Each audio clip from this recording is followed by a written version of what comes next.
This is my opening statement for a debate I took part in at Bath University called "The House Says That Feminism is Outdated." Pro-equality does not equal pro-feminism. In fact, the actions and rhetoric of feminism are anti-equality, and since equality is a progressive value, the House is correct. Feminism is outdated. It's actually regressive and also toxic, a danger to men and boys, women and girls, and society at large.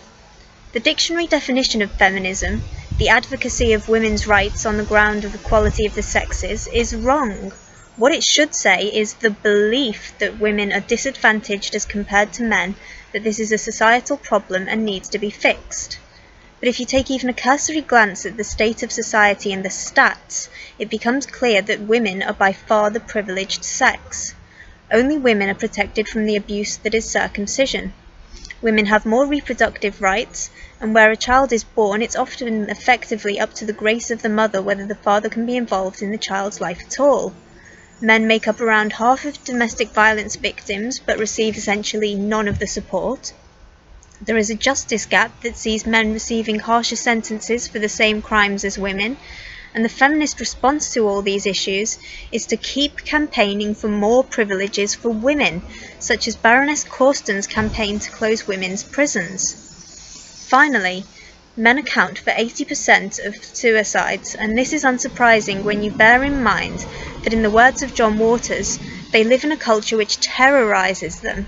They live in a culture which demonizes them, and which hides this under all kinds of pseudo-respectable and toleration-based ideologies. Toleration-based. And feminism is supremely powerful.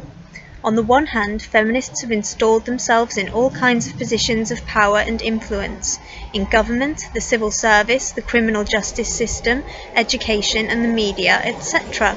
So, for example, that feminist MP Nusrat Ghani can propose the Crime, Aggravated Murder of and Violence Against Women Bill, which would outlaw the term honour killings, require British authorities to prosecute those who beat and murder British women abroad, help bring the women home and pay for the repatriation of the bodies of those murdered. On the other hand, 100 years of feminist propaganda has furnished it with the power over the hearts and minds of society, so much so that when Philip Davies stood up and suggested that the bill was a good idea, but that it should be gender neutral so as to protect the 24% of male victims of honour-based crimes, he was jeered at by the entire House and his reason disregarded, and this has caused no public outrage. Today, feminism has nothing to do with equality. If we want to pursue equality, and I think we should, and unlike every feminist I've asked can tell you what equality will look like, we need to put feminism in its place with the other religions, and we will. We're in a culture war, a battle of ideas, and good ideas have a history of winning out in our civilization. We won our battle against the subjection of women, and thank God for that, but as John Stuart Mill said in his book, The Subjection of Women, we must not suppose that the barbarisms to which men cling the longest must be less barbarisms than those which they earlier shake off, and now commit ourselves to fighting the subjection of men.